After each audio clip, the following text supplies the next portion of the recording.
बहुत समय पहले की बात है। एक गांव में हरिराम नाम का एक गरीब किसान रहता था। उसका बहुत छोटा सा परिवार था।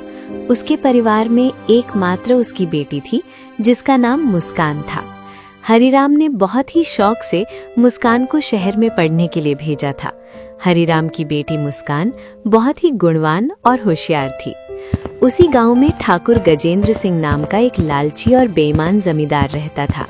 वो अपनी जमीन गरीब किसानों को ठेके पर देता था और उस जमीन के बदले वो गरीब किसान से बहुत ज्यादा कर वसूलता था। जमींदार ठाकुर गजेंद्र सिंह बहुत ही ज्यादा लालची था। वो गरीब किसानों को बहला फुसलाकर पहले तो अपनी जमीन ठेके पर देता और बाद में किसानों से ही शर्त रख देता था। इन गरीब किसानों की भी क्या जिंदगी है। बस 2 वक्त की रोटी के लिए दिन भर काम करते रहते हैं और पूरी जिंदगी 2 वक्त की रोटी के लिए तरसते रहते हैं। और मुझे देखो, मैं बस इन्हें आदेश देता हूँ और समय आने पर सारी फसल हमारे गोदामों में भर जाती है और ये गरीब किसान हमारे आगे जी हुजूरी करते रहते हैं और हमारा सारा काम करते रहते हैं। इसे कहते हैं दिमाग हो तो गजेंद्र सिंह के जैसा, वरना ना हो। हाँ मालिक, आप तो यहाँ के जमींदार हैं और किसानों को अपनी मुट्ठी में रखते हैं। इनको कैसे इस्तेमाल करना है ये आप भली भांति जानते हो। मालिक, यहाँ क्या अगल बगल के और भी गांवों पर आप ही का राज्य है। आपकी मर्जी के बिना तो एक पत्ता भी नहीं हिलता। इसीलिए तो मैं यहाँ का राजा हूँ। मैं इन बेवकूफ किसानों को ऐसी ऐसी शर्त पर जमीन उधार दे रखी है कि मेहनत ये करते हैं और फसल मैं अपनी मुट्ठी में कर लेता हूँ। आखिर इनकी औकात ही क्या है मेरे सामने। जमींदार अपने नौकर से ये सब बातें कर ही रहा होता है, तभी उसके पास एक हरिराम नाम का एक गरीब किसान आता है जो बहुत दुखी और परेशान होता है। मालिक, मैंने सुना है कि आप किसानों को जमीन ठेके पर देते हो। अरे हाँ भाई, तुमने बिल्कुल ठीक सुना है। मैं अपनी जमीन किसानों को ठेके पर देता हूँ। तो मालिक, आप मुझे भी अपनी जमीन ठेके पर दे दीजिए। मैं भी आपकी जमीन पर 1 साल के लिए ठेके पर काम करना चाहता हूँ। मेरा नाम हरिराम है और मैं पास के ही गांव सुंदरपुर में रहता हूँ। अच्छा ठीक है हरिराम, मैं तुम्हें अपनी जमीन ठेके पर दे दूंगा, लेकिन मैं अपनी जमीन ठेके पर देने से पहले कुछ शर्त रखता हूँ। ठीक है मालिक, मैं आपकी शर्त मानने के लिए तैयार हूँ। बताइए आपकी क्या शर्त है?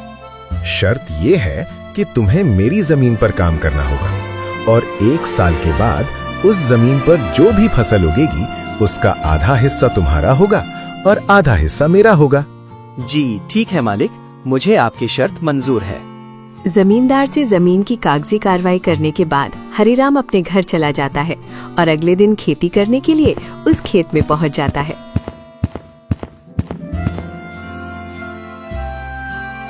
चलो, अब जमींदार साहब से जमीन तो ले ली है, अब इसमें खेती करना शुरू कर देता हूँ। उम्मीद है इस जमीन पर अच्छी फसल होगी। मुझे इस जमीन पर बहुत मेहनत करनी होगी, तभी मेरे लिए कुछ बच पाएगा। हरिराम उस खेत पर दिन रात मेहनत करके फसल उगाता है। कुछ महीनों बाद गेहूं की फसल उगकर तैयार हो जाती है और हरिराम गेहूं की फसल की कटाई शुरू कर देता है। हरिराम के उगाए हुए फसलों की खबर जमींदार गजेंद्र सिंह के कानों तक पहुंचती है।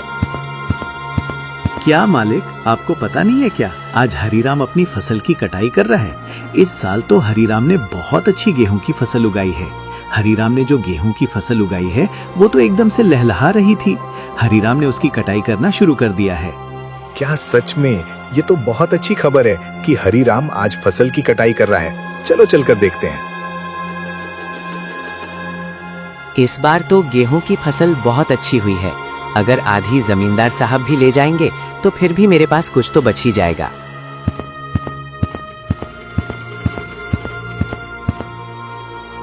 अरे हरिराम, तुमने तो फसल तैयार कर दी और इस बार की फसल तो बहुत अच्छी लग रही है देखने में। हाँ मालिक, इस बार मैंने गेहूं की फसल लगाई है। इतनी अच्छी गेहूं की फसल उगाने के लिए इस बार मैंने अपना खून पसीना एक कर दिया है। मैंने दिन रात मन लगाकर इस खेत में बहुत मेहनत की है, तब जाकर इतनी अच्छी फसल हो पाई है। इसलिए अब तो मैंने कटाई भी शुरू कर दी है। अरे ओ हरिराम, ये तो मेरी उपजाऊ जमीन का कमाल है। तुम्हारी मेहनत से कुछ नहीं हुआ है। उपजाऊ जमीन के कारण इतनी अच्छी फसल हुई है। तुम्हारी मेहनत हो या ना हो, फसल तो अच्छी होनी ही थी। मालिक, खेत भले ही उपजाऊ हो, अगर उसमें मेहनत नहीं होगी तो फसल कैसे उगेगी? मैंने बहुत मेहनत की है इस खेत में। ज्यादा मत बोल हरिराम, मेहनत तो किराए के मजदूर भी करते हैं। असली कमाई का हकदार तो वही है जिसकी जमीन है। शर्त के मुताबिक जल्दी से मेरे फसल का आधा हिस्सा निकाल। चल जल्दी कर, मुझे बहुत सारे काम हैं, मुझे वापस भी जाना है। ये कहकर जमींदार हरीराम से सारी गेहूं की अच्छी फसल लेकर चला जाता है और खराब फसल हरीराम के पास छोड़ देता है, जिसे देखकर हरीराम मायूस हो जाता है। हे ईश्वर, इतनी जी तोड़ मेहनत करने के बाद बस इतनी सी फसल मेरे हाथ आई है। हम गरीबों को लोग ऐसे ही लूटते हैं। इतनी मेहनत करने के बाद भी हमारे हाथ में कुछ नहीं आता है। हे ईश्वर, कब मेरी अपनी जमीन होगी? हरीराम इसी तरह अपनी जिंदगी काट रहा था। कुछ महीनों बाद हरीराम की बेटी मुस्कान, जो शहर पढ़ने के लिए गई थी, वापस गांव आ जाती है। वापस गांव आने पर जब उसने गांव का नजारा देखा तो उसे बहुत दुख हुआ। पिताजी, हमारे गांव का ऐसा हाल क्यों है? गांव के सभी लोग दुखी और परेशान नजर आ रहे हैं। आखिर बात क्या है? मुस्कान बेटा, इस गांव में गरीब किसान की यही किस्मत है। जमींदार गजेंद्र सिंह जैसे लोग हमारी गरीबी का फायदा उठाते हैं। मेहनत हम करते हैं और उसका फायदा जमींदार गजेंद्र सिंह जैसे लोग खा जाते हैं। हमारे पास ना अपनी जमीन है और ना अधिकार। हम गरीब किसान बस मेहनत करते हैं और भूखे रहते हैं। किसानों की ऐसी दयनीय स्थिति को सुनकर मुस्कान बहुत दुखी हो जाती है। पिताजी, आप चिंता मत कीजिए, अब मैं आ गई हूँ और ये अन्याय अब और नहीं चलेगा। आज से मैं आपके साथ खेतों में काम करूंगी और उस लालची जमींदार को उसी की शर्तों में बांध दूंगी। मालिक, अब से मैं पिताजी के साथ खेतों में काम करूंगी। अगले ही दिन मुस्कान जमींदार गजेंद्र सिंह के यहाँ पहुँच जाती है। अरे मुस्कान, तुम यहाँ? कहो क्या बात है? मुझे ठेके पर कुछ जमीन चाहिए। तुम तो एक लड़की हो, अब तुम खेती करोगी? अरे तुम अभी बच्ची हो, तुम्हारे अंदर इतना दम नहीं है। तुम पढ़ी लिखी लड़की हो, खेती नहीं कर पाओगी। नहीं मालिक, ऐसा मत बोलिए। भले ही मैं पढ़ी लिखी हूँ, मगर हूँ तो एक किसान की बेटी है ना। खेती करना मुझे अच्छी तरह से आता है। अच्छा चलो ठीक है, तुम्हारी बात मैं मान लेता हूँ। वैसे भी काम का क्या रह गया है? पढ़ लिख कर तो सभी ऐसे ही बेरोजगार घूम रहे हैं। आपका बहुत बहुत धन्यवाद मालिक। अरे धन्यवाद बाद में दे देना, पहले मेरे नियम और शर्तों को सुन लो। आपकी क्या शर्त है मालिक, बताइए। तो बच्ची है, इस बार कुछ ऐसी शर्त बता देता हूँ जिससे इसकी सारी फसल मेरी हो जाएगी। वैसे भी इसका पिता हरीराम हर साल गेहूं ही लगाता है, तो ये भी गेहूं ही लगाएगी। अच्छा मुस्कान सुनो, तुम जो भी फसल लगाओगी उसका आधा हिस्सा मैं रखूंगा और आधा हिस्सा तुम रखोगी। लेकिन ऊपर का हिस्सा मेरा होगा और नीचे का हिस्सा तुम्हारा होगा। अगर तुम्हें मेरी ये शर्त मंजूर है तो बोलो। ठीक है मालिक, मुझे आपकी शर्त मंजूर है, ऐसा ही होगा। अगले दिन से मुस्कान अपने पिता के साथ खेतों पर काम करना शुरू कर देती है। मुस्कान ने इस बार धान या गेहूं की बजाय आलू की फसल लगाई और कुछ महीने बाद फसल तैयार हो गई। आलू की फसल इस बार बहुत अच्छी हुई थी। अब मुस्कान और उसके पिता दोनों खेत से आलू की फसल निकालने लग जाते हैं। फसल की खबर मिलते ही जमींदार गजेंद्र सिंह मुस्कान के पास आता है। अरे मुस्कान, शर्त तो याद है ना तुम्हें? हाँ हाँ मालिक, मुझे सब कुछ याद है। आधा आपका और आधा मेरा। और आपने कहा था कि ऊपर का हिस्सा आपका होगा और नीचे वाला का हिस्सा मेरा होगा। देखिए मालिक, इसने तो चालाकी कर दी। ये धान की फसल नहीं है, ये तो आलू की फसल है। अरे ये क्या मुस्कान, इस बार तुमने आलू लगाया है?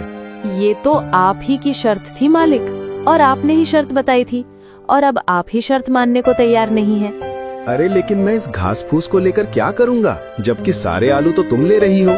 मालिक, मैं कुछ नहीं जानती, आप अपना ऊपर का हिस्सा ले जाइए। इस तरह अपनी चालाकी दिखाते हुए मुस्कान ने बेईमान जमींदार को मुंह तोड़ जवाब दिया और सभी आलू लेकर घर आ गई और घास फूस जमींदार के हिस्से छोड़ आई।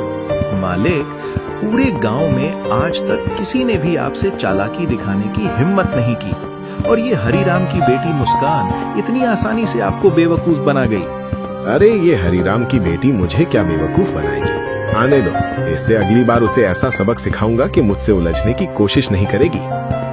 कुछ दिनों के बाद मुस्कान दोबारा जमींदार के घर जाती है।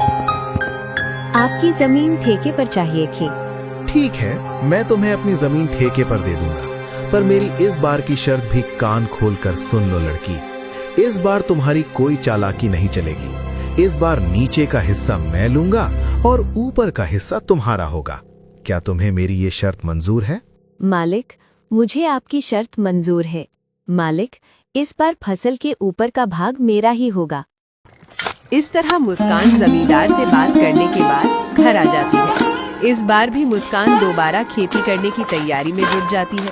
मुस्कान इस बार गेहूं की फसल लगाती है। कुछ दिनों बाद गेहूं की फसल काफी अच्छी उगाती है। अरे वाह, इस बार तो गेहूं की फसल खूब अच्छी दिख रही है। मजा आ गया। आने दो उस बेईमान जमींदार को, तब उसे मजा चखाती हूँ।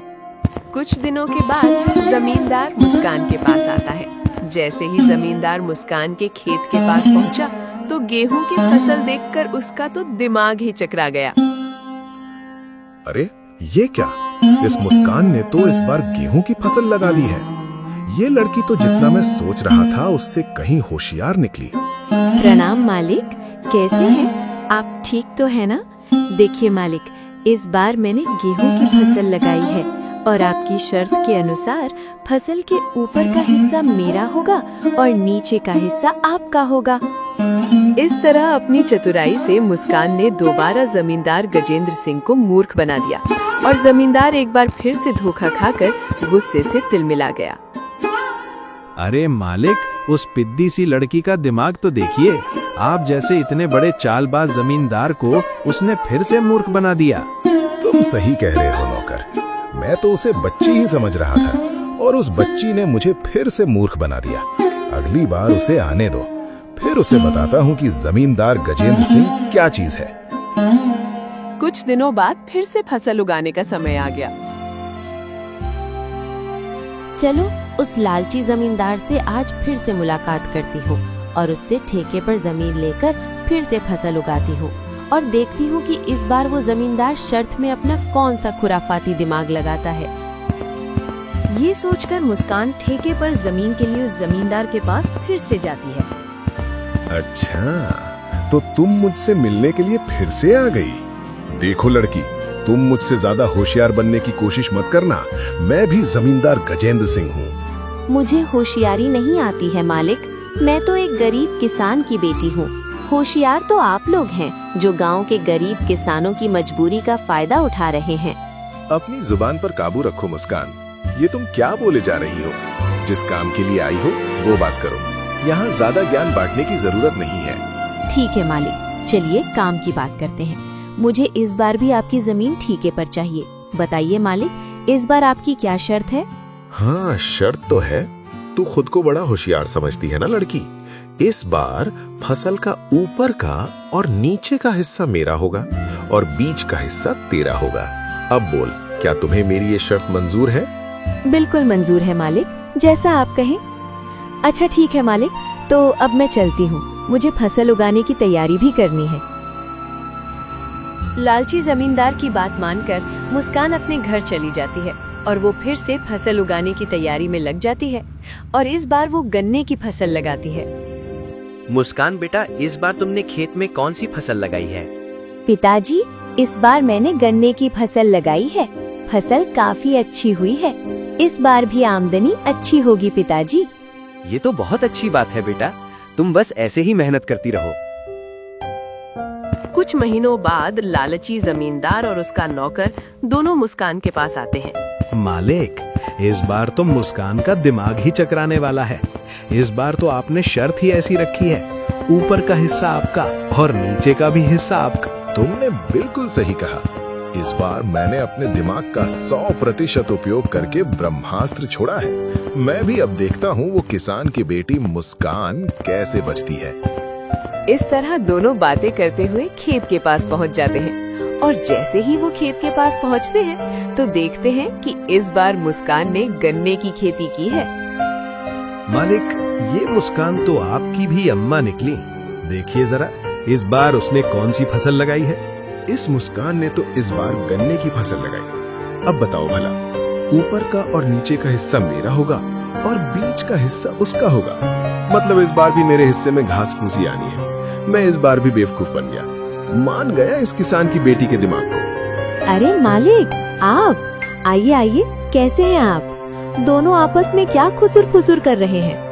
अरे वाह, एक तो चोरी, ऊपर से सीना जोरी। तुमने मुझे इस बार भी बेवकूफ बना दिया ना। नहीं मालिक, जरा मुझे भी तो बताएं कि मैंने आपको क्या बेवकूफ बनाया है। मालिक, आप तो गांव वालों को बेवकूफ बनाते हो। देखिए मालिक, इस बार मैंने गन्ने की फसल लगाई है और आपकी शर्त के मुताबिक इस फसल का ऊपर का और नीचे का हिस्सा आपका होगा और बीच का हिस्सा मेरा होगा। अरे ओ किसान की बच्ची, मालिक को ज्यादा होशियारी दिखाने की कोशिश मत करो। बेईमानी और मक्कारी में ये सबके बाप हैं बाप। ये खेत भी हमारा है और इसमें लगी फसल भी हमारी है। अरे ओ नौकर, बस कर, ज्यादा चिल्लाने की जरूरत नहीं। शायद ये हमारी ही करनी का फल है। हमने गांव के भोले भाले किसानों को बहुत ठगा है और आज पहली बार किसी ने हमें ठगा है। इस लड़की ने हमारी आंखें खोल दी हैं। अब मैं समझ चुका हूं कि बेईमानी का फल हमेशा बेईमानी ही मिलता है। इसलिए आज के बाद मैं किसी भी किसान को परेशान नहीं करूंगा और सभी किसानों को उनकी मेहनत का बराबर का हक दूंगा। जितनी भी किसानों की जमीन मेरे पास गिरवी है, मैं उनको सारे कागज वापस कर दूंगा और कभी भी उनकी गरीबी और लाचारी का फायदा नहीं उठाऊंगा। मालिक, आपने तो ये बहुत अच्छी बात कही है। एक किसान दिन रात मेहनत करता है अपने परिवार के लिए, मगर ना ही कभी वो अच्छे कपड़े पहनता है और ना ही कभी वो अच्छा खाना खा पाता है। अपने परिवार का पेट भरने के लिए वो दिन रात अपना पेट जलाकर खेतों में मेहनत करता है। ऐसे में इन गरीब किसानों के साथ बेईमानी करना और उन्हें तकलीफ देना अच्छी बात नहीं है। इसलिए इनका हक तो इन्हें मिलना ही चाहिए। आप इनको इनकी जमीन वापस लौटा दीजिए मालिक। और अभी भी समय है, सच्चाई के रास्ते पर आ जाइए, नहीं तो आपको इससे भी बड़ा नुकसान झेलना पड़ सकता है। इस तरह मुस्कान अपनी मेहनत और होशियारी से लालची जमींदार को सच्चाई के रास्ते पर वापस ले आती है। जमींदार गजेंद्र सिंह ने वहाँ के किसानों की जमीन और उनका पैसा उनको वापस कर दिया। उस दिन के बाद वहाँ के किसान खुशी खुशी रहने लगे और किसी भी जमींदार ने किसी भी किसान का हक नहीं मारा। तो दोस्तों, कैसी लगी आपको मुस्कान की ये चतुराई? अगर आपको ये कहानी पसंद आई हो तो इसे लाइक करें और हमारे चैनल को सब्सक्राइब करना बिल्कुल ना भूलें। धन्यवाद।